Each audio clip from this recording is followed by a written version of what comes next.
Nuevamente bienvenidos al curso de legislación.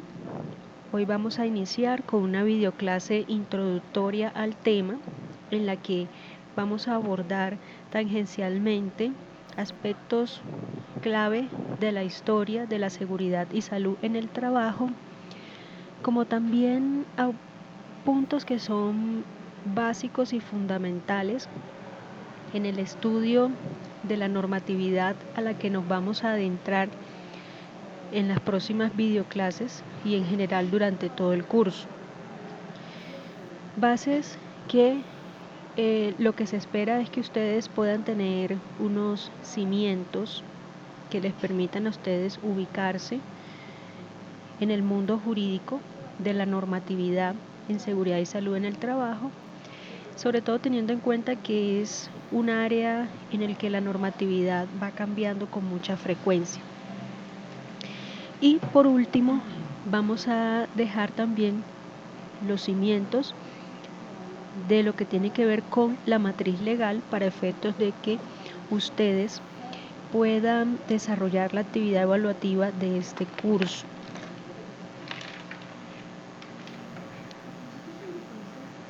Que sería la primera actividad evaluativa. Entonces, dicho esto, damos inicio y brevemente quiero resaltarles la ley 96, que es la que crea el Ministerio de Protección Social en el año 1938. El año de 1945, en el que con la aprobación de la ley sexta o Ley General del Trabajo, se promulgan disposiciones sobre las convenciones colectivas, asociaciones, conflictos y jurisdicciones colectivas en asuntos laborales, todo lo que tiene que ver con los llamados sindicatos. Luego tenemos el Código Sustantivo del Trabajo y encontramos puntualmente en el artículo 56, es bien importante este artículo porque nos relata sobre las obligaciones que incumben al empleador en lo que tiene que ver con la protección y seguridad para con los trabajadores, pero a su vez los empleados o trabajadores también tienen la obligación de obediencia y fidelidad para con el empleador. Entonces, de nada sirve que el empleador cumpla con su obligación de protección y seguridad en el marco del sistema de gestión y seguridad y salud en el trabajo si el empleado no cumple correspondientemente con su deber de cumplir y de acatar estas obligaciones de obediencia y así promover también su autocuidado. La ley novena de 1979 es una ley clave también porque allí se exige a los empleadores la implementación de un programa de salud ocupacional, obligación que es reglamentada y en un momento vamos a hablar sobre esta función de reglamentación que cumplen los decretos. En este caso lo hizo el decreto 614 del 84 y también hay regulaciones al respecto en la resolución 1016 del 89. Tenemos la resolución 2013 de 1983 que crea el Comité Paritario de Salud Ocupacional. Y ya en nuestra Constitución Nacional de 1991 encontramos también unas bases fundamentales porque la Constitución, allí encontramos los elementos fundacionales del Estado colombiano social, democrático y participativo de derecho. Puntualmente en lo que nos atañe, el artículo 49, más adelante vamos a ver también el artículo 48 y vamos a hacer una aplicación en lo que respecta a la reglamentación. Y el artículo 53 en el que sí nos vamos a detener también un poco más. El artículo 49, allí ustedes van a encontrar la consagración del derecho fundamental, del derecho a la salud, como una obligación de parte del Estado y como un derecho también en el caso de nosotros los ciudadanos colombianos. Pero igualmente el deber que tenemos todos de procurar el cuidado integral de la salud y de la comunidad.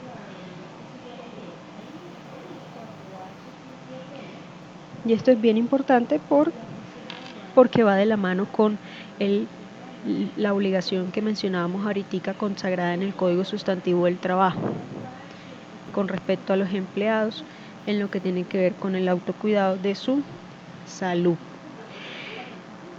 Bueno, el artículo 53 también es clave y es importante también que lo tengan presente porque en próxima videoclase vamos a hacer una aplicación práctica de la consagración de este artículo en cuanto al principio de primacía de la realidad sobre las formas. En el artículo 53 encontramos una base de unos principios como son la irrenunciabilidad a los beneficios mínimos establecidos en normas laborales, facultades para transigir y conciliar sobre derechos inciertos y discutibles, situación más favorable al trabajador en caso de duda en la aplicación e interpretación de las fuentes formales de derecho, primacía de la realidad sobre las formalidades establecidas por los sujetos de las relaciones laborales y la garantía de la seguridad social, la capacitación, el adiestramiento y el descanso necesario. Bien importante porque lo que tiene que ver con la obligación desde el sistema de gestión de seguridad y salud en el trabajo en cuanto a capacitación y adiestramiento, aquí la fuente en el artículo 53 de la Constitución Nacional. Y es bien importante, por lo que vamos a pasar en un momento a considerar en lo que tiene que ver con la jerarquía normativa y cómo la Constitución está por encima de toda otra norma y no puede haber una norma que le sea contraria. Entonces no podría haber a nivel interno de una empresa un reglamento, una directriz que sea contraria a esta estipulación, ni a ninguna otra estipulación de las que estamos mirando. Bueno, pero para ilustrarles a ustedes puedan comprender este conjunto de principios tan fundamentales, podemos colocar un ejemplo, y es el caso del señor Pedro, quien viene laborando cerca ya de un tiempo, alrededor de un tiempo, en el cargo de oficios varios para una empresa determinada, puede ser una empresa de construcción o de servicios en general. Y viene vinculada a esta empresa, podríamos decir, inicialmente, pues mediante una contratación laboral, ¿sí? En la medida en que cumple un horario de trabajo, por ese servicio que presta recibe un pago llamado salario y pues le vienen pagando igualmente las llamadas prestaciones sociales, como son las primas que se pagan a junio una parte, en diciembre otra parte, vacaciones que estas se causan por cada año laborado, con derecho a descansar durante 15 días hábiles consecutivos en el año siguiente. Igualmente, por cada año trabajado se causa un derecho llamado cesantías, que implica el deber que tiene el empleador de consignar en el año, digamos, a más tardar al 14 de febrero del año siguiente, un valor igual a un mes de salario en un respectivo fondo de cesantías escogido por el empleado. De igual manera, el deber del empleador de cancelar a su trabajador los llamados intereses sobre estas cesantías a más tardar en el mes de enero de cada año. Resulta que este señor Pedro viene laborando, pero un mal día el empleador se le da por comunicarle la decisión de terminar su contrato de trabajo sin alegar ninguna causa en específico, simplemente decisión unilateral. Llevando alrededor de 6 años el señor Pedro laborando en esta empresa y pues debiéndole al momento de la terminación una liquidación, no solamente el valor de los salarios por los días trabajados y no cancelados hasta ese momento de la terminación del contrato, como también un proporcional por las prestaciones sociales respectivas causadas por el lapso de tiempo laborado. Sin embargo, el empleador le dice a Pedro: no, lo siento mucho, no tengo nada para darte, simplemente se termina tu contrato de trabajo y listo. Entonces, en este caso, el señor Pedro, ¿qué pasa? Que todos estos derechos que acabo de mencionar son beneficios mínimos que están consagrados en normas laborales y puntualmente en el Código Sustantivo del Trabajo. Así el señor Pedro suscriba un documento por el cual le entrega un paz y salvo a ese empleador y lo declara libre de toda deuda para con él. Se trata de derechos que son irrenunciables, es decir, el señor Pedro no podrá renunciar a esos derechos y de acuerdo con la ley podrá hacerlos exigibles y podrá solicitar su pago aún por vía judicial, es decir, ante un juez de la República.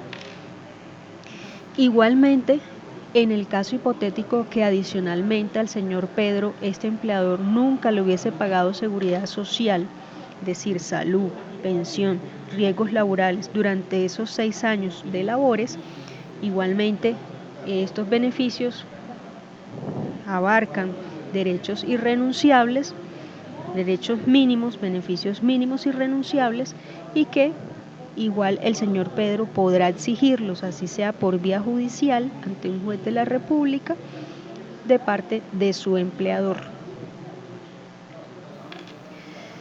Situación más favorable del trabajador.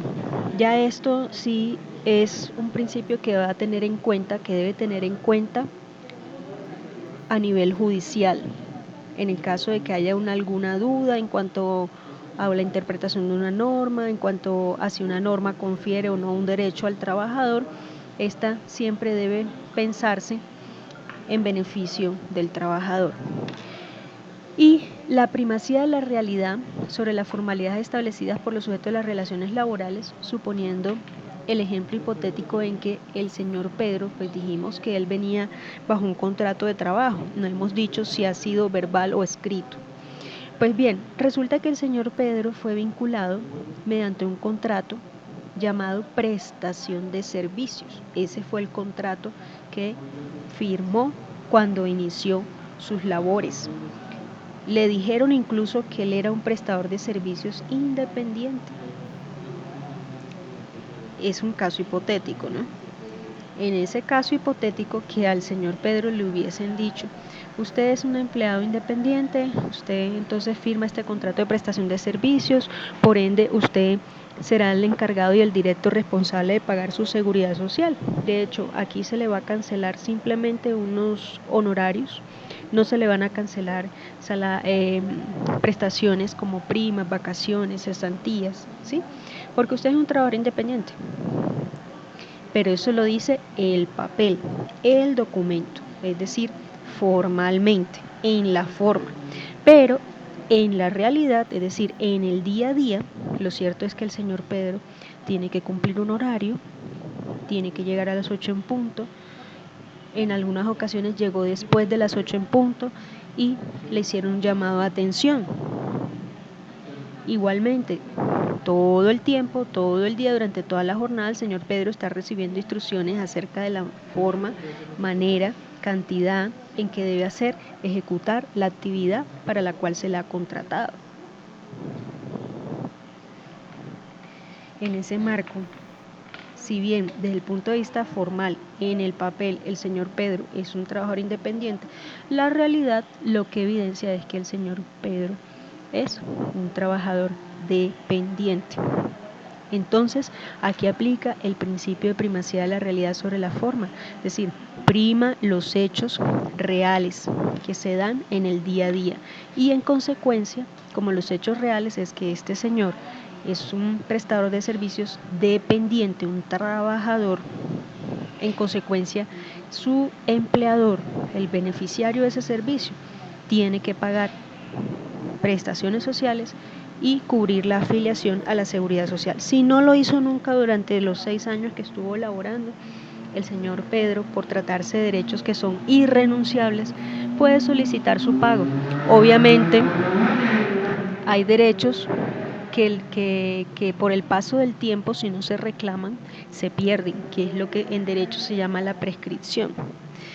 Tales derechos son las prestaciones sociales, como las vacaciones, las primas, las cesantías, ¿sí?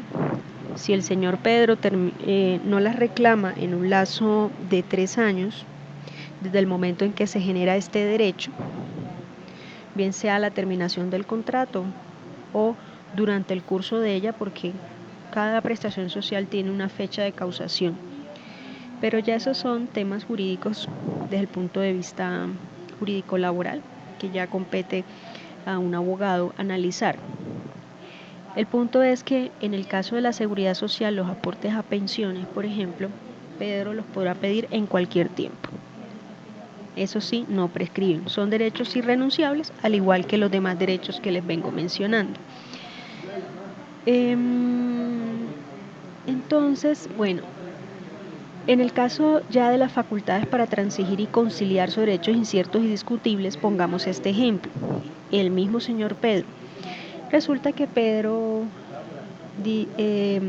dice haber laborado unas 10 horas extras, pero resulta que según el reglamento interno de trabajo, un cuerpo normativo interno de la empresa, esas horas, para que las horas que se trabajan después de las 8 horas reglamentarias sean extras, tienen que ser autorizadas, debidamente autorizadas por el jefe inmediato. Resulta que Pedro sí recibió esa autorización para elaborar horas extras, pero fue de manera verbal. No tiene cómo probarlo, no tiene cómo demostrarlo, no tiene evidencia. De hecho, no tiene evidencia de que las laboró porque en la empresa no hay un registro de entradas y salidas, no hay pues lector de huella, por ejemplo, ¿sí? En ese marco, entonces, respecto a esas 10 horas extra que dice Pedro haber laborado, esas 10 horas que él dice haber laborado, la reclamación de las mismas es un derecho que es incierto, es discutible, porque no hay pruebas. Entonces, si él va ante un juez de la República para solicitar el pago de las mismas, el juez le va a pedir muestre cuáles son las pruebas, cuáles son los soportes de que usted las laboró. Pedro no los tiene. Entonces, como son derechos inciertos y discutibles, de pronto ese empleador dice, bueno, listo, Pedro salió sin un peso, ¿sí? Pero entonces Pedro dijo, se asesoró de un abogado y entonces el abogado le recomendó, bueno, vamos a hacer una cosa, no vamos a ir ante un juez inmediatamente, vamos a ir primero a la justicia alternativa.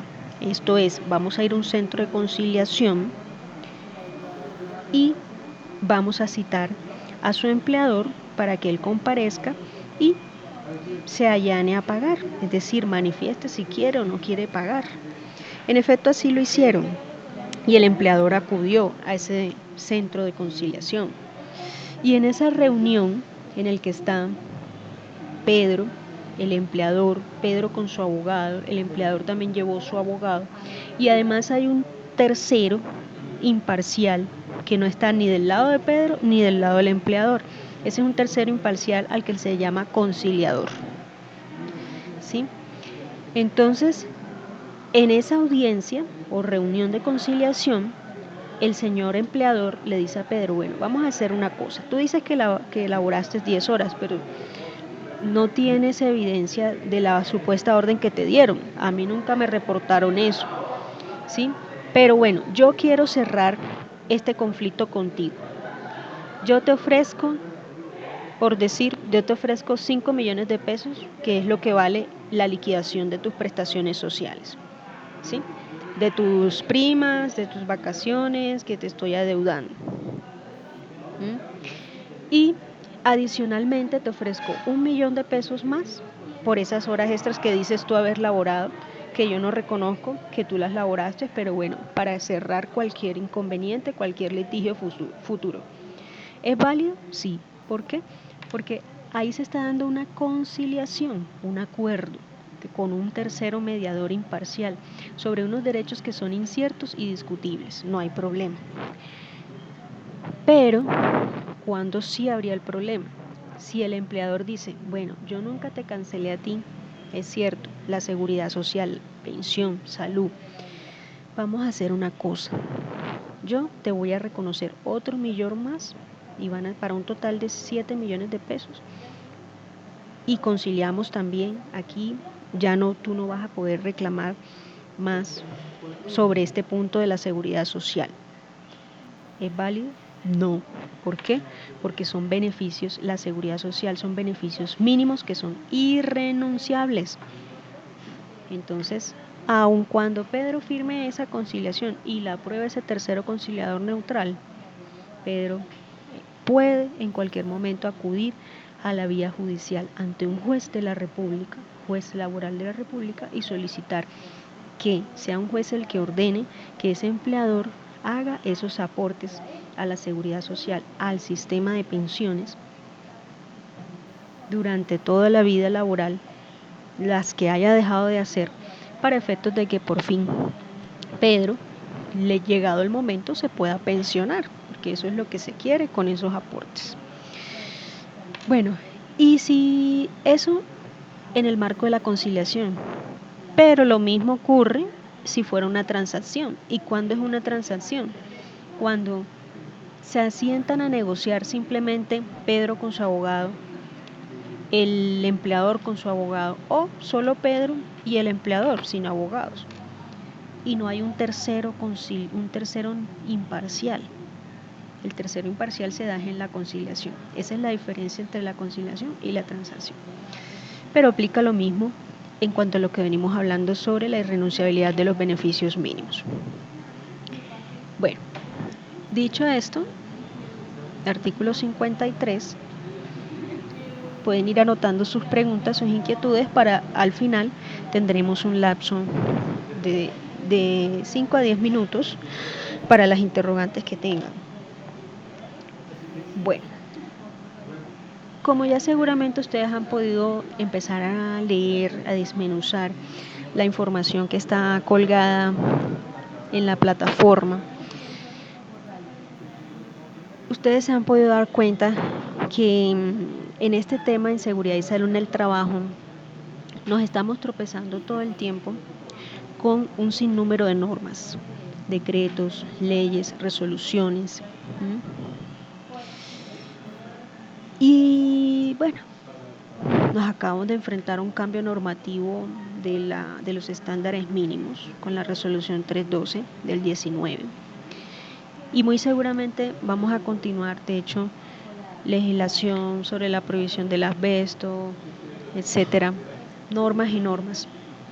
Entonces el propósito es que ustedes puedan ubicarse en el tiempo y en la jerarquía de las normas y puedan, por lo menos medianamente, identificar qué posición ocupa cada norma en cuanto a jerarquía. Este conjunto de normas es lo que se llama el derecho interno.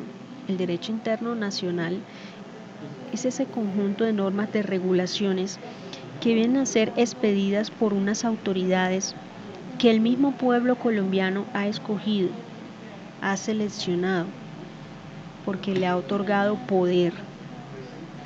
Y entonces ahí es donde vienen las autoridades que expiden este conjunto de normas, bien sea el Congreso, bien sea el Ejecutivo, que está constituido por el presidente y sus ministros,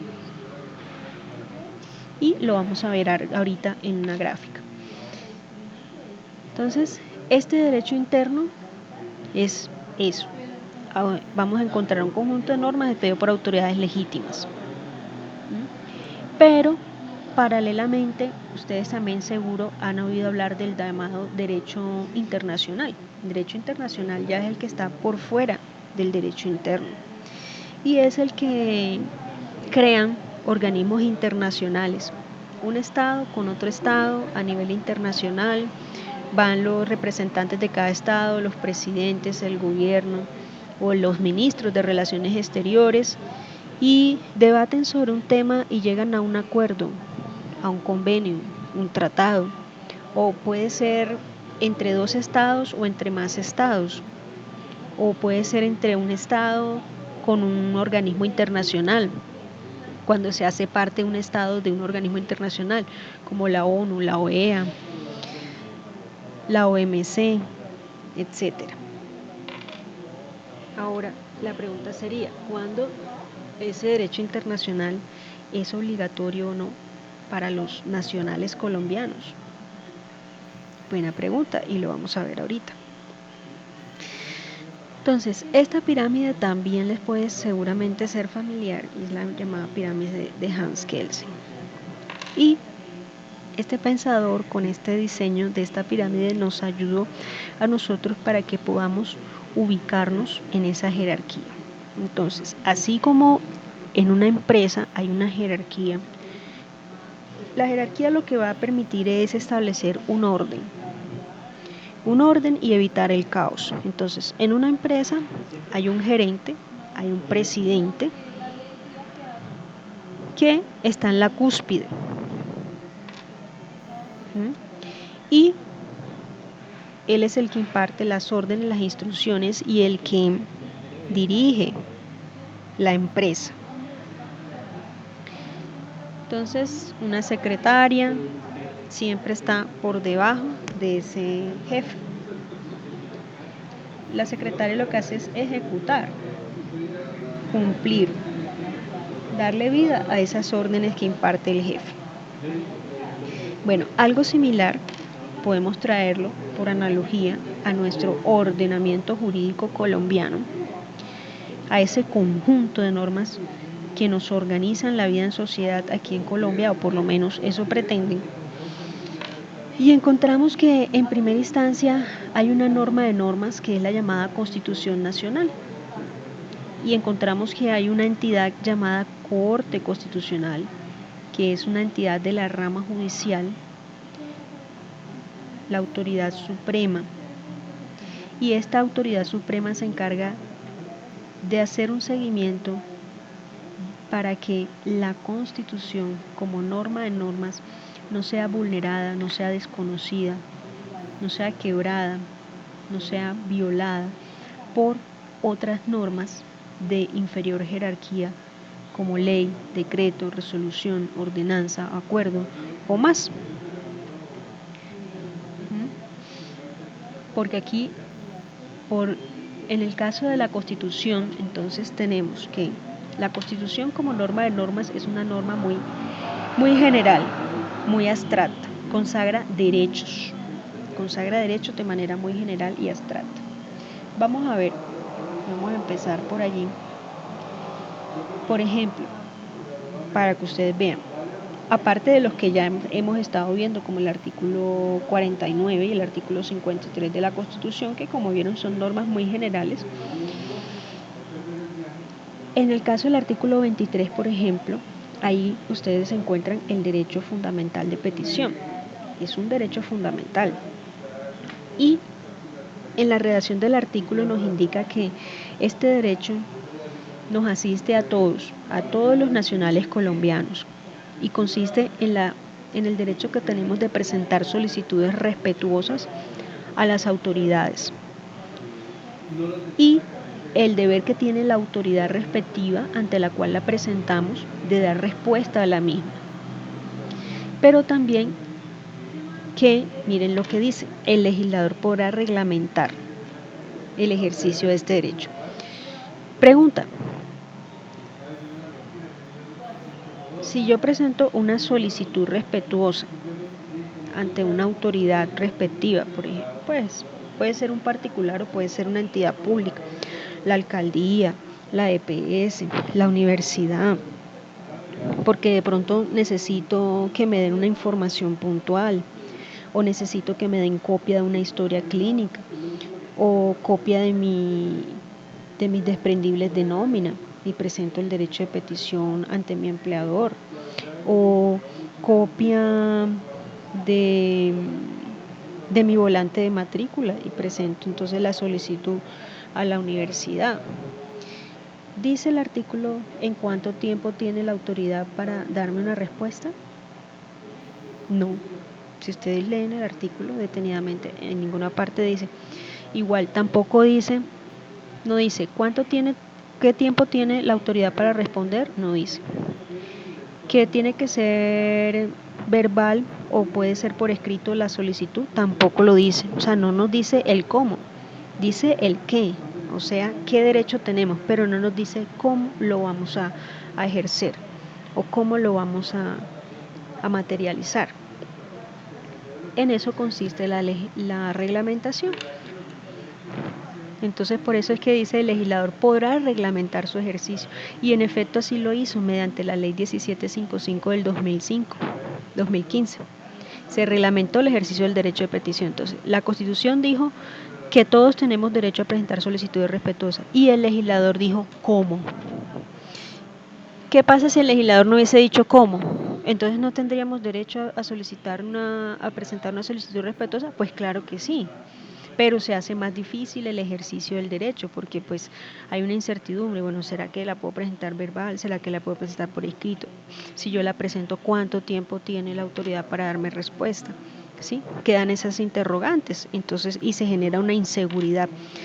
Pero gracias a la reglamentación, la ley 15 del 2015, 1715 del 1755 del 2015, noten lo que hizo. Entonces, por medio de la cual se regula el derecho fundamental de petición. Entonces el legislador viene a decir: no, es que sí, usted tiene derecho a presentar peticiones respetuosas, y estas deberán resolverse en 15 días desde su recepción, ¿sí?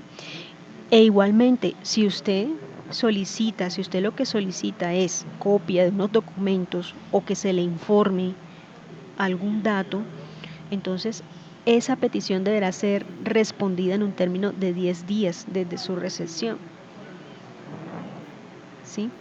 Y bueno, y si usted la presenta y en ese lapso no se ha dado una respuesta por el peticionario, entonces se entiende que la solicitud ha sido aceptada y la administración ya no podrá negarse. La entidad ya no se puede negar entonces a entregarle copia de esos documentos, porque se entiende que los posee si no dio respuesta. Y así, si ustedes leen esta ley, van a encontrar que allí dice que las peticiones pueden ser verbal o escrita, y que si es verbal, la entidad que la reciba debe dejar la respectiva constancia o evidencia de que se recibió esa petición. Entonces, lo que hace es facilitar el ejercicio, es decir, que ya la entidad respectiva no podrá decir: como la Constitución no dice, entonces yo puedo responder en el tiempo que yo quiera. Ya no, porque hay una ley que dice en qué tiempo tiene que dar respuesta. Entonces, lo que hace es facilitar el ejercicio de ese derecho. Entonces, ahí ustedes pueden ver cuál es la función en este caso de la ley frente a un artículo de la Constitución. ¿Cuál es? Reglamentar. ¿Para qué? Para facilitar el cumplimiento de los derechos, el ejercicio de los derechos consagrados en la Constitución. ¿Quién expide la ley? El Congreso de la República. Y asimismo, el decreto también tiene esa misma función respecto de la ley. Lo que va a hacer es reglamentar. ¿Y quién los expide? El presidente de la República. Pero en el caso de los decretos, los hay de dos clases. El decreto simple reglamentario, que lo que hace es especificar, detallar, precisar aspectos que la ley no dice, para que los derechos se puedan ejercer de una mejor manera, de una manera más efectiva. Y así encontramos, por ejemplo, un decreto muy famoso, el Decreto Único Reglamentario del Sector Trabajo, 1072 de 2015, que eso va a ser la norma reina de su especialización. Porque, ¿qué es lo que hace el Decreto 1072 del 15? Pues lo que hace es recopilar, compendiar ese conjunto de normas que teníamos dispersas en el tema de seguridad y salud en el trabajo, y agruparlas y colocarlas todas en un solo compendio normativo. Entonces, eso lo hace en virtud de una facultad de reglamentación. Y esa facultad de reglamentación también la tiene el mismo gobierno o presidente de la República, estipulada en la misma Constitución. La Constitución dice que esa es función del presidente, reglamentar la ley. Es en el caso de los decretos reglamentarios, pero ustedes se van a encontrar con los llamados también decretos ley. ¿Y qué es un decreto ley? Un decreto ley es como un casi ley, pero no es ley. ¿Y por qué es un casi ley? Por los efectos que tienen estos decretos. Que estos decretos ley tienen la misma fuerza de una ley, aunque desde el punto de vista formal no es una ley. ¿Por qué? Porque no las pide el Congreso, las pide el presidente de la República. Ejemplo.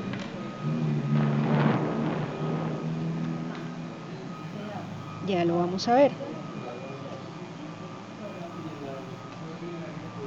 Ya lo vamos a ver y es el decreto 1295 del 94. Pero para esto tenemos que analizar primero.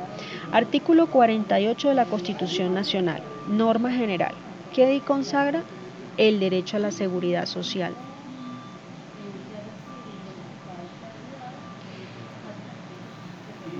Norma general, artículo 48, Constitución Nacional, consagra el derecho a la seguridad social. Luego vino la Ley 100 del 93, que vino ¿a qué? A regular el tema de la seguridad social con el fin de que hacer efectivo este derecho. ¿Y cómo? Mediante la creación del sistema de seguridad social integral. Eso fue lo que hizo la Ley 100 del 93. Reglamentó la seguridad social mediante la creación del sistema de seguridad social integral. Y en su artículo 139 le confiere al presidente de la República facultades extraordinarias.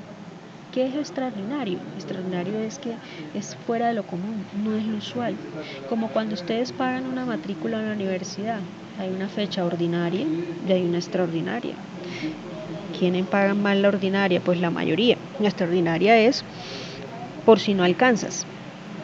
Entonces, en este artículo 139 de la Ley 100 del 93, el Congreso de la República dijo, bueno, como creamos el sistema de seguridad social integral, vamos a darle a usted, señor presidente, un plazo de 6 meses para que usted legisle como si fuera yo, Congreso de la República. Y en esa ley que usted va a sacar, usted va a regular el sistema de riesgos profesionales en ese momento, que hoy se llama riesgos laborales, Sistema General de Riesgos Laborales, anteriormente Sistema General de Riesgos Profesionales.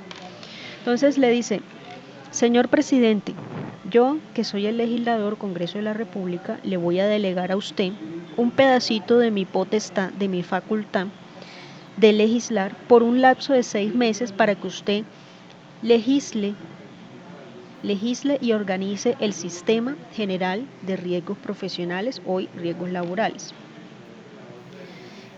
Entonces, el presidente dice, súper, bueno, listo, perfecto, voy a legislar. Qué chévere. Y entonces saca el decreto 1295 del 94. Y noten cómo dice, por medio del cual se organiza la organización y administración del Sistema General de Riesgos Profesionales.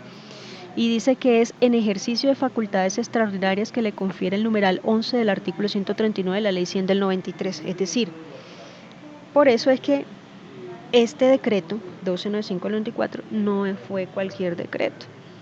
Es un decreto ley, con la misma fuerza de una ley. ¿Por qué? Porque fue el Congreso el que le entregó al presidente la facultad de legislar sobre ese tema puntual y para eso le dio 6 meses y así lo hizo el presidente.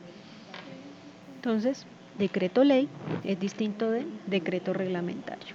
Decreto reglamentario lo expide el presidente en ejercicio de sus facultades constitucionales de reglamentación conferidas por la misma Constitución, mientras que el decreto ley lo expide el gobierno en ejercicio de facultades extraordinarias que le confiere el Congreso de la República durante un lapso de tiempo, un espacio de tiempo determinado para que legisle sobre un tema específico.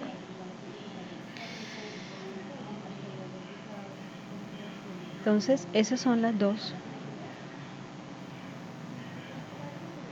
clases de decreto reglamentario y decreto ley. Ahora, la resolución respecto al decreto, la misma función que tiene el decreto frente a la ley y la ley frente a la Constitución, reglamentar. Pero hay una diferencia de la resolución con el decreto, y es que la resolución es más de carácter técnico, requisitos de carácter técnico, es más puntual, mucho más específica. A medida que va bajando, que vamos descendiendo en esta pirámide, la norma va siendo más específica, más específica. Las ordenanzas son producto de cuerpos colegiados, así como el Congreso, pero mientras el Congreso es a nivel nacional, la ordenanza se expide a nivel departamental, por la llamada Asamblea Departamental.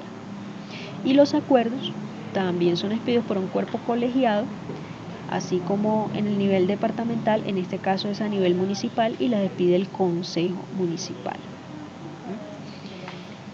Y aquí más abajo, que no aparecen ya, encontramos las normas internas de las diferentes organizaciones, públicas o privadas incluso, como circulares, reglamentos internos, pero esas normas internas todas tienen que estar en conformidad con las anteriores, no pueden ir en contra de ninguna de estas. Entonces no puede haber un acuerdo en contra de una ordenanza, no puede haber una resolución en contra de un decreto y así. Y ninguna puede estar por encima de la Constitución. Ahora bien, en el caso de la Constitución Nacional, dijimos que la Corte Constitucional es la que cumple las funciones de guardián o de protectora de la Constitución, de salvaguarda de la Constitución. ¿En qué consiste esto? Pues si yo, ciudadano X, percibo que hay un decreto que va en un decreto ley o una ley incluso, una resolución, etcétera, que va en contra de lo que dice la Constitución, por ejemplo, pensemos en el caso del derecho al voto. De acuerdo con la Constitución, los colombianos tenemos derecho al voto y el voto es libre, y si yo quiero lo ejerzo y si no, no. Pues se supone que mi posición de ciudadano me debe impulsar a ejercerlo, pero y si yo no quiero, pues nada me obliga. ¿Qué tal que se expida una ley que estipule que el voto es obligatorio? Pues va en contra de lo que dice la Constitución. Por ende, ¿qué pasa? Yo como ciudadano me siento afectado, digo, no, esta ley, pero ¿cómo va esta ley a decir cosa contraria a lo que dice la Constitución?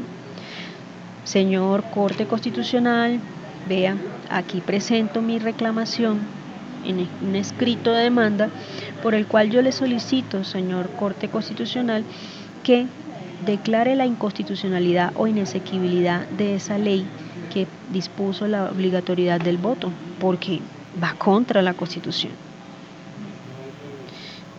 ¿Qué hace la Corte Constitucional? Recibe la demanda y dice, coge esa ley, la confronta con la Constitución, con el artículo constitucional, con todo el articulado, y dice, sí señor, usted tiene razón. Entonces dicta una sentencia llamada C, sentencia de constitucionalidad, y dice, declárase X ley que consagró la obligatoriedad del voto como inexequible o inconstitucional porque va en contra de los postulados de la Constitución Nacional. En consecuencia, esa ley deja de regir, sale del ordenamiento y deja de ser obligatoria para nosotros los ciudadanos. Ahora, antes que la Corte Constitucional se pronuncie, yo como ciudadano puedo oponerme a cumplir esa norma por inconstitucional, sin necesidad que la Corte se pronuncie. Entonces, esa es la función que tiene la Corte Constitucional. Ahora, la Corte Constitucional, en su revisión y su función de salvaguarda de la Constitución, ella no solamente tiene en cuenta lo que dice la Constitución expresamente, sino que también va a tener en cuenta otro conjunto de derechos que, si bien no están de manera expresa, escrita allí en la Constitución, porque no están ahí escritos, son derechos que son exigibles, son derechos fundamentales, derechos humanos fundamentales de los que gozamos todos los ciudadanos. Y aunque no están escritos en la Constitución, nosotros los podemos exigir. ¿Por qué? Porque son derechos que han sido reconocidos por el Estado colombiano, porque el Estado colombiano los ha reconocido ¿en qué? En tratados o convenios, acuerdos a lo que ha llegado el gobierno colombiano con otros estados u otros organismos internacionales, y que a su vez el Congreso de la República ha avalado mediante una ley. Entonces, ¿cómo cuáles? ¿Y dónde encuentran eso? En el artículo 93 de la Constitución Nacional. Por ejemplo, convenios 88 y 87 de la OIT. Esos convenios consagran derechos fundamentales, como cuáles: el derecho de asociación sindical, que es ese derecho que tienen los empleados de pelear, por así decirlo, por sus derechos laborales y presentar solicitudes respetuosas. En este sentido, pliegos de peticiones, como se le llama en este campo del derecho sindical, ante sus empleadores, buscando que mejores condiciones laborales. ¿Sí?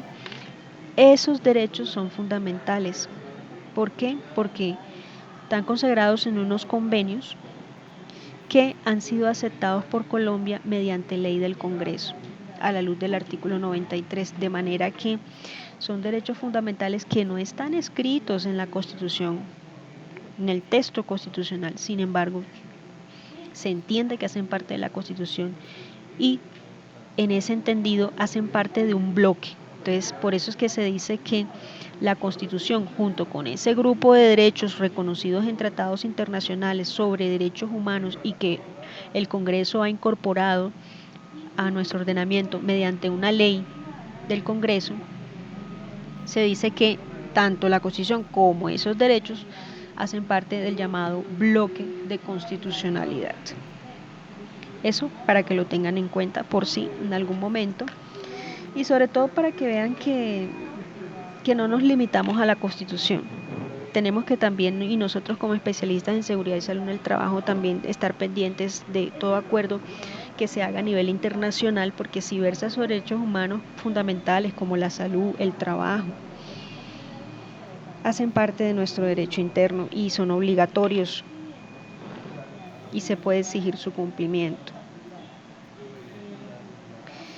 Y para finalizar, tenemos entonces,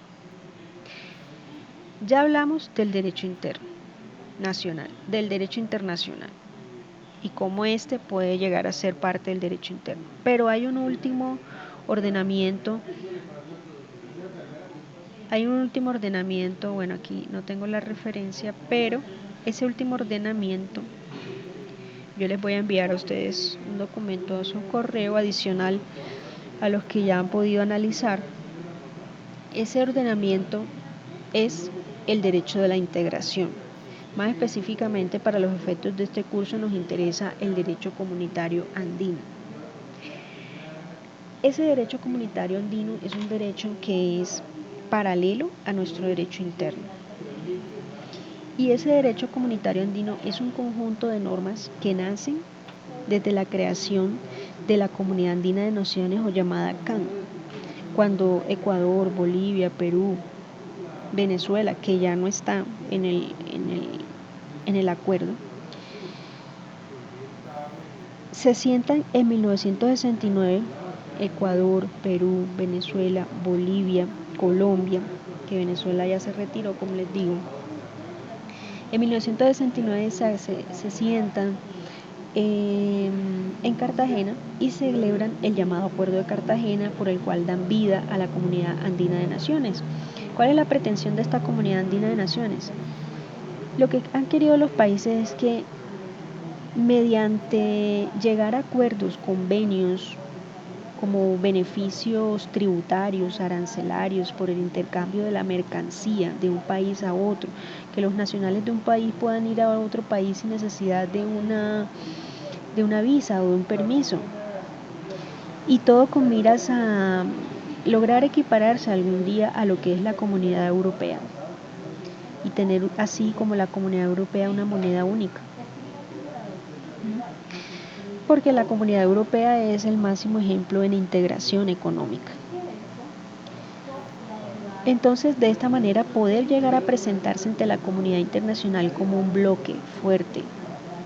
La unión hace la fuerza. Eso es lo que se busca. En ese marco nace la Comunidad Andina de Naciones y, por ende, los países firmantes, acuerdan que esta Comunidad Andina de Naciones entonces va a contar con una serie de normas que van a ser expedidas por unos órganos también internos de esa Comunidad Andina de Naciones y que esas normas serán las llamadas decisiones andinas. Y entonces nace, por ejemplo, la decisión 584 del 2004 que nos compete, porque es que en virtud de esta decisión es donde nace la obligación para todos los países de la Comunidad Andina de contar con un sistema de gestión de seguridad y salud en el trabajo. Desde allá nace esa obligación. Y en esa línea, pues todos los países han ido ajustando sus legislaciones para efectos de que todos sus bloques económicos, sus empresas a nivel interno, cuenten con un sistema de gestión en seguridad y salud en el trabajo. Y en ese marco, esas decisiones de la Comunidad Andina, como la 584 del 2004, son decisiones que tienen un carácter preeminente, supranacional, tienen una aplicación directa, inmediata en el ordenamiento interno. Entonces, respecto de estas normas andinas, no se requiere que el Congreso se pronuncie mediante una ley, sino que una vez se expide esa norma andina, es inmediatamente obligatoria para los nacionales colombianos. Y esa norma andina desplaza cualquier norma, llámese ley, resolución, decreto, menos la Constitución, que en nuestro país le fuera contraria. Es decir, si la decisión 584 del 2004 estipuló la obligación de tener un sistema de gestión, no puede haber entonces en Colombia una ley que estipule que no, que esa obligación no va, por ejemplo. En ese caso, que llegara a existir, esa ley resulta inaplicable porque se aplica de preferencia la decisión 584 del 2004 por ser una norma andina, supranacional, preeminente y con aplicación directa. De manera que el ordenamiento jurídico andino se constituye en un ordenamiento paralelo al ordenamiento interno y de obligatorio cumplimiento para todos los nacionales colombianos. Bueno, dicho esto, aquí terminamos con estas consideraciones sobre el ordenamiento jurídico y esta primera introducción como bases legales para nuestro curso de legislación. Ahora paso al tercer punto, a tratar, y es las bases que les voy a dejar para la realización de la actividad de la matriz legal.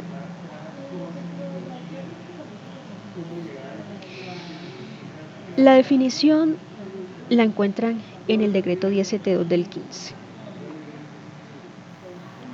¿En qué consiste esto de la matriz legal? Bueno,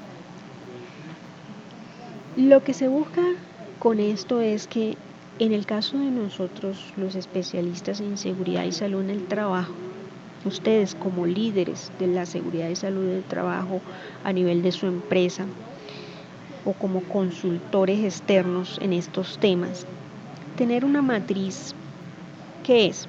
Es un formato, no es más que un formato, una lista de requisitos, pero de carácter legal. ¿Qué debe cumplir quién? Las empresas.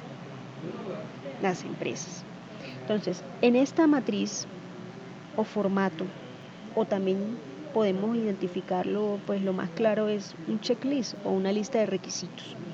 En ese formato, puede ser un formato de una plantilla en Excel, ustedes, van a relacionar allí las normas generales que en seguridad y salud en el trabajo está obligado a cumplir cada empresa. Y allí van a identificar, por un lado, la norma.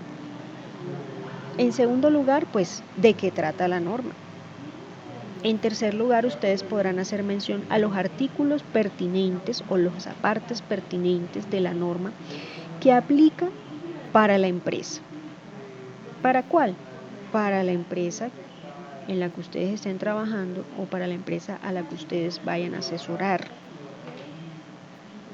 La matriz legal no es más que una guía que le permite al empleador verificar si está cumpliendo o no con la normatividad. Teniendo en cuenta que son tantas normas en seguridad y salud en el trabajo, lo que se quiere es facilitar la verificación del cumplimiento de esa normatividad. Que podamos identificar en cada norma cuál es la obligación que le compete al empleador. Poder evidenciar si el empleador cumple o no cumple, porque si no cumple, entonces habrá que tomar medidas para que cumpla. Habrá que diseñar un plan de acción para efectos de que la empresa se ajuste a la norma, a lo que exige la norma. Entonces, ¿qué es la clave? Identificar la norma, pero también saber cuál es la obligación puntual, cuál es el deber que me está imponiendo esa norma a la empresa. Y teniendo esto claro, entonces van a poder verificar si la empresa cumple o no cumple. ¿Y cómo lo verifican? No es que yo pienso que sí, no. Si usted me dice que la empresa sí está cumpliendo con esa obligación legal, tiene que haber una evidencia. Así como cuando usted paga el recibo del agua. Sí, es que ya yo pagué el agua. Sí, ¿por qué me la viene a cortar si ya yo lo pagué? Sí, pues muestre la prueba de que usted pagó el agua. Muéstrame el recibo.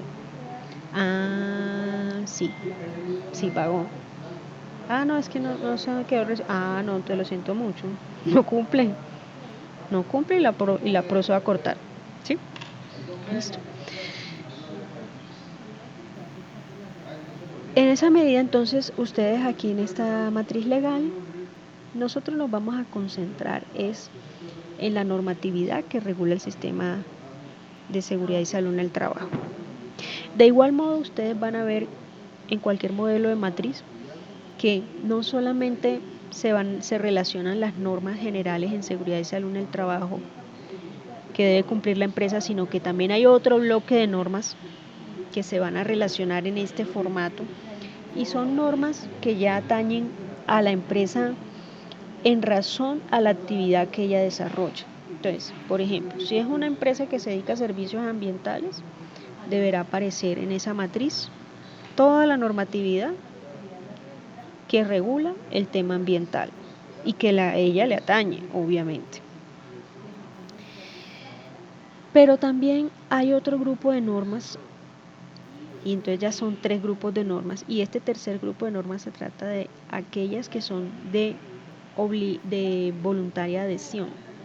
¿Como cuáles? Normas en calidad. Algunos me dirán, bueno, pero es que esas normas en calidad prácticamente son obligatorias. Bueno, en esencia, en estricto sentido jurídico, no. No es que sean obligatorias para todas las empresas, son obligatorias para la empresa que decide acogerse a ellas. La norma 18.001 de calidad, 14.001 de calidad, ¿sí? Pero es que ya el medio comercial prácticamente lo hace exigible. Pues sí. ¿En qué sentido? Pues obviamente el que está certificado en calidad no va a contratar con un proveedor que no lo esté, y en esa medida es exigible, pues todo el que quiera contratar conmigo que soy certificado, pues tiene que estar igualmente certificado. Pero eso no significa que todas las empresas sí o sí tengan que estar certificadas en calidad, ¿no? Siguen siendo voluntarias. llega a ser obligatoria para el que decida acogerse a ellas. Entonces sí, si yo voluntariamente decido acogerme al 18.001, entonces esa norma tiene que sí o sí aparecer en mi matriz. Y sí o sí hay que verificar si se cumple o no, y si no se cumple hay que tomar las medidas pertinentes para que se cumpla y ejecutar el respectivo plan de acción.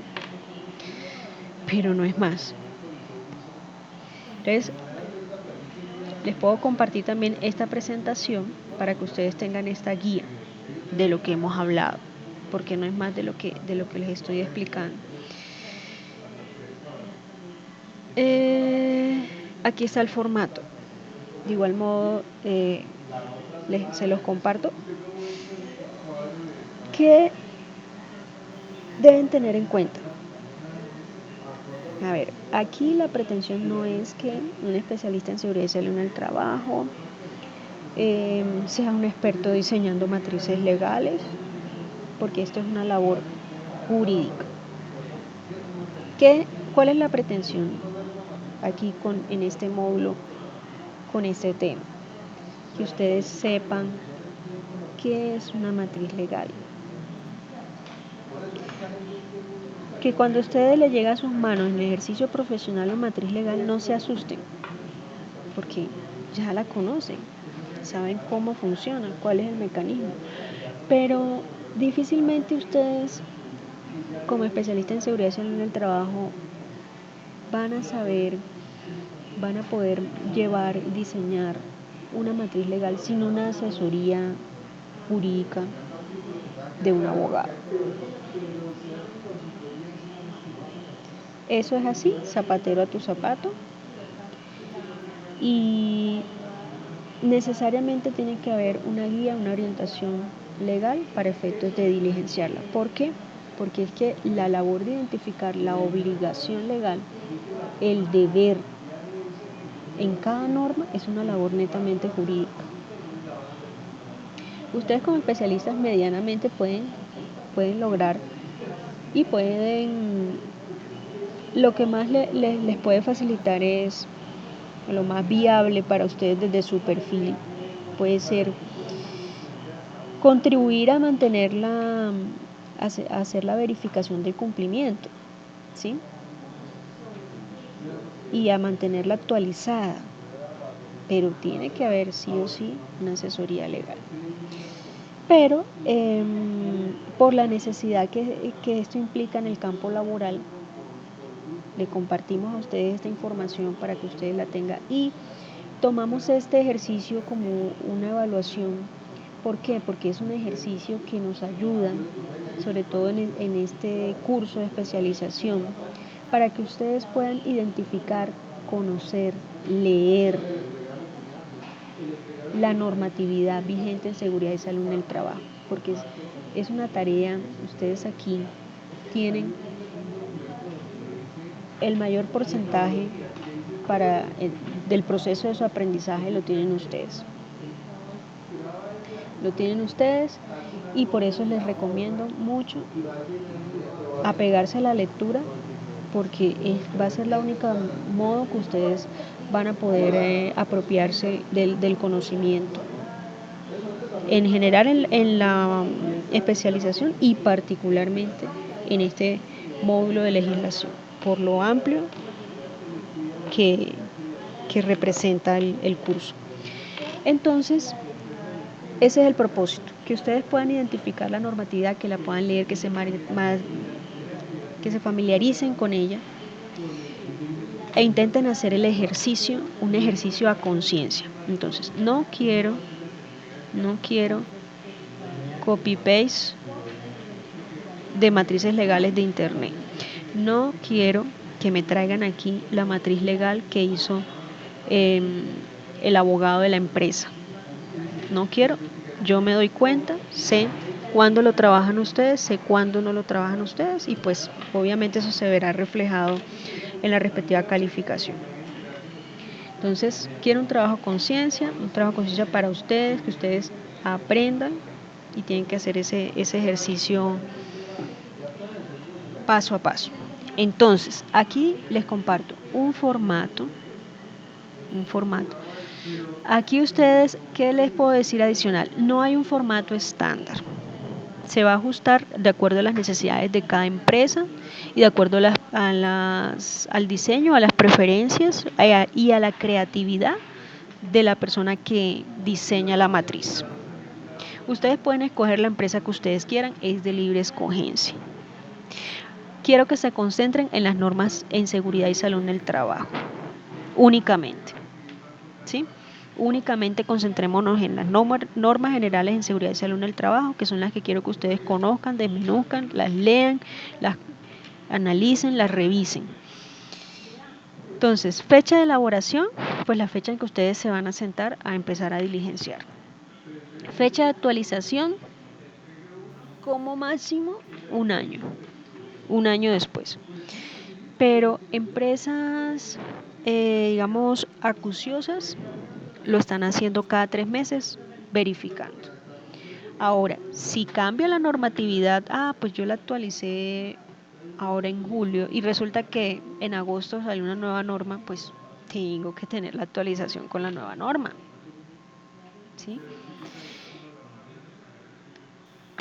Bueno, responsable, pues ya a quien le corresponda. Si hay un abogado externo, o ustedes, si a ustedes le delegan esta responsabilidad, aunque pues como les digo, no debe ser porque no son ustedes los que tienen el criterio jurídico, no toda la responsabilidad. Ustedes pueden ser coadyuvantes en esto, sí, pero que pese sobre los hombros de ustedes esta responsabilidad, pues. Entonces van a relacionar la norma, por supuesto el año de emisión, disposición que regula. Entonces es un decreto único reglamentario. O sea, aquí lo importante es que ustedes identifiquen cuál es la norma y cuáles son los artículos pertinentes que conciernen, que aplican a la empresa. Y la descripción del requisito, entonces aquí sí es, en la descripción del requisito, ahí sí es identificar cuál es la obligación o el deber puntual que me está ordenando la norma específica a la empresa. Entonces aquí tenemos como ejemplo que este artículo establece la obligación de tener un plan de emergencias. Esa es la obligación. ¿Cuál es la evidencia del cumplimiento? Entonces, lo que más me interesa a mí aquí, que yo voy a revisar al momento de evaluar, son estas dos columnas. ¿Cuál es la obligación que me dice la norma? ¿Qué es lo que yo tengo que cumplir? ¿Qué es lo que tengo que hacer? ¿Sí? Y la evidencia del cumplimiento, entonces, si ustedes me ponen aquí que sí cumple, o sea, que la empresa sí cumple con esta obligación, que está ajustada a esta obligación, que cumple con este deber, entonces, no es sí porque sí, ustedes me tienen que colocar aquí. Bueno, ¿cuál es el soporte? ¿Por qué usted dice que sí? Porque es que yo veo y me consta que la empresa tiene un plan de emergencia. Ahora, esto no requiere un trabajo de campo. Si ustedes lo quieren hacer, porque de pronto se les facilita, digamos, escogieron la empresa donde trabajan y pues les queda súper hacer el trabajo de campo, excelente. Pero también se vale que lo hagan hipotéticamente. Pero tienen que diligenciar, si me ponen sí aquí, tienen que diligenciar cuál es la evidencia del cumplimiento, cuál es el soporte, cuál es el documento que les permita a ustedes decir si cumple. Entonces, porque hay un plan de emergencia, la empresa tiene un plan de emergencias. ¿Estas evidencias dónde están? Pues en la respectiva dependencia de que se trate. Entonces, pues obviamente aquí el plan de emergencias es prácticamente pues visible, ¿no? El tema de la señalización, ustedes lo pueden constatar en una visita como expertos en seguridad y salud en el trabajo. Pero hay otras evidencias que no son tan visibles, como por ejemplo la norma en el Código Sustantivo del Trabajo y la norma contenida en la Ley 1562 del 12 sobre la afiliación a riesgos laborales. ¿Cómo saben ustedes si la empresa cumple o no con la obligación de afiliar a riesgos laborales? contenida en la ley 1562 del 12 para con sus empleados. Pues ustedes no lo pueden ver en una visita pues de observación a una empresa. Ustedes tienen que desplazarse a la respectiva área, que en este caso sería recursos humanos o quizá nómina, y pedir las respectivas planillas de pago de la seguridad social y verificar, entonces para ese caso puntual, la evidencia del cumplimiento, si ustedes me dicen sí cumple porque afilió a sus trabajadores al sistema de riesgos laborales. Bueno, ¿y cuál es la evidencia? Es que en recursos humanos me dijeron, no, ¿cuál es la evidencia? ¿Cuál es el soporte? Aquí están las planillas, me mostraron las 3 últimas planillas de pago de los aportes a la seguridad social. Entonces sí, trae una evidencia, es un soporte. Responsable. Bueno, en últimas el responsable siempre es la gerencia. Pero dependiendo de lo que se trate, pues habrá un responsable pues por debajo de la gerencia, porque pues el gerente precisamente tiene sus delegados, como el especialista en seguridad y salud en el trabajo, como la persona de recursos humanos. Y aquí en observaciones, que pueden ponerlo como observaciones o como plan de acción. Incluso ustedes aquí pueden agregar otra columna o de alguna manera señalar si hay de pronto un cumplimiento. El cumplimiento puede ser parcial o puede ser pleno, ¿sí? Por ejemplo, que en el caso de los aportes a la seguridad social, sí tiene el riesgo, pero de pronto está atrasado, tiene la afiliación a los riesgos laborales, por decir, de los empleados, pero no ha pagado los últimos 2 meses, entonces es un cumplimiento parcial. Y aquí ustedes pueden colocar en observaciones cuál es ese incumplimiento parcial. O incluso este ítem de observaciones lo pueden dejar también como observaciones o como plan de acción, porque cuando ustedes coloquen aquí un no, si la empresa no cumple, por ejemplo, si aquí en vez de si fuera un no, obviamente en evidencia de cumplimiento no pondrían nada porque no cumple. Entonces aquí tendrían que poner como plan de acción u observaciones cuál es la medida que hay que tomar. Entonces debe diseñarse un plan de acción. Esa sería la medida a tomar. Entonces si ponen un no, tienen que diligenciar observaciones o plan de acción. ¿Qué medidas hay que tomar para que la empresa cumpla? Bueno, entonces, dicho esto, eso sería todo por la videoclase de hoy. Entonces, tenemos 10 minutos para las preguntas que tengan sobre los temas tratados y yo darles atención. Así que bueno, estoy atenta.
Sí, claro, Edith. El emisor es la entidad que expide la norma. Entonces, si es una ley, pues será el Congreso de la República. Será un decreto, entonces toca revisar quién la emite o quién la expide, ¿sí?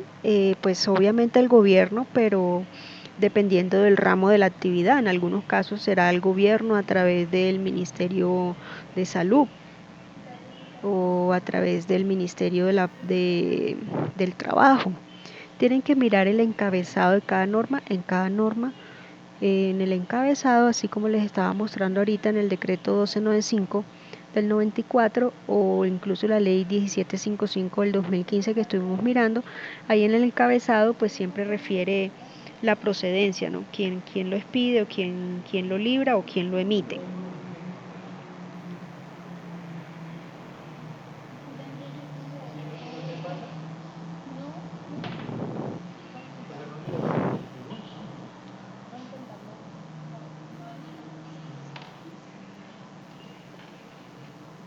Ok, con gusto.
Sí, claro, Paola, les van a salir preguntas, entonces yo quedo atenta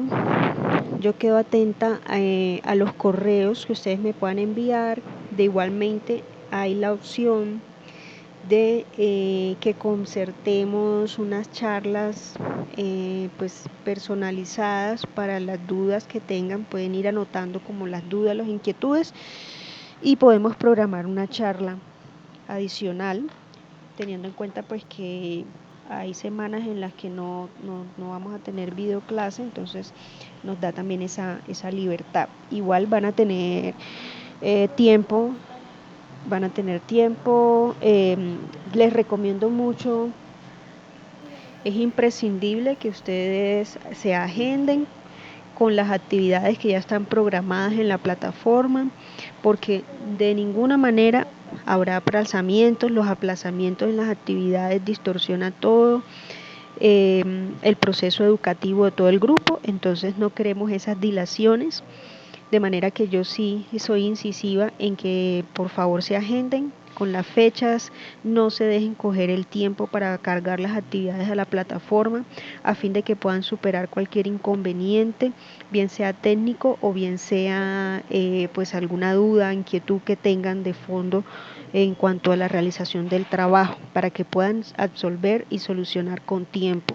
Entonces no esperar al último momento, a que sean las 23:59 del último día en que hay que cargar la actividad, para que efectos de que no puedan superar cualquier inconveniente, teniendo en cuenta que no hay aplazamientos.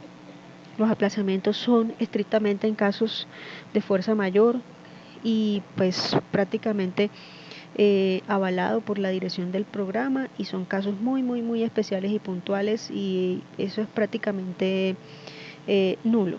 ¿Sí? Entonces, pues para que lo tengan en cuenta, por eso desde el principio del curso se les dan todas las fechas para que ustedes se programen. Y tienen, pues por supuesto, todo el apoyo de mi parte como docente en esa guía para que ustedes puedan realizar sus actividades.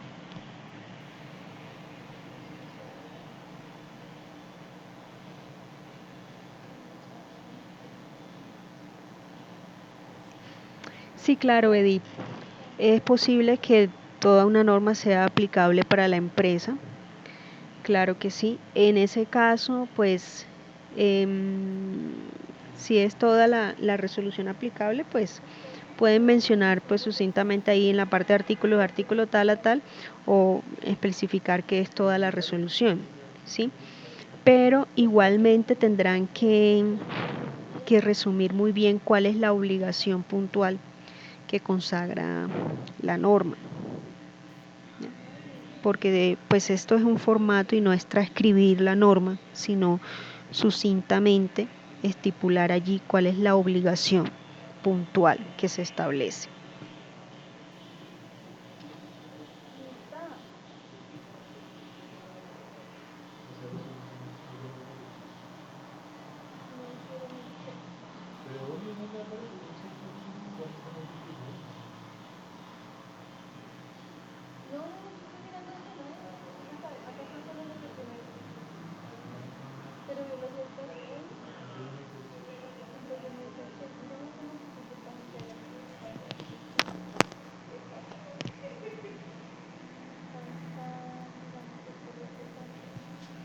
Ok, con gusto. Bueno, entonces, si no hay más preguntas, vamos a dar por terminada la clase, y como saben, pues quedo pendiente a sus correos.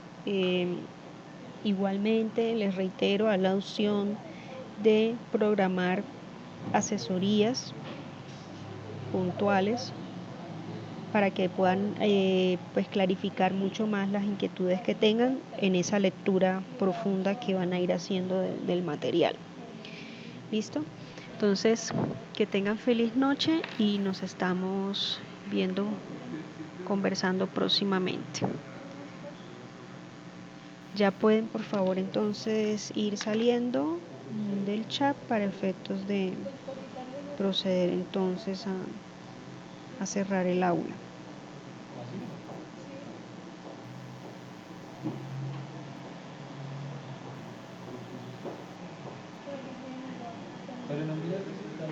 You are currently the only person in this conference.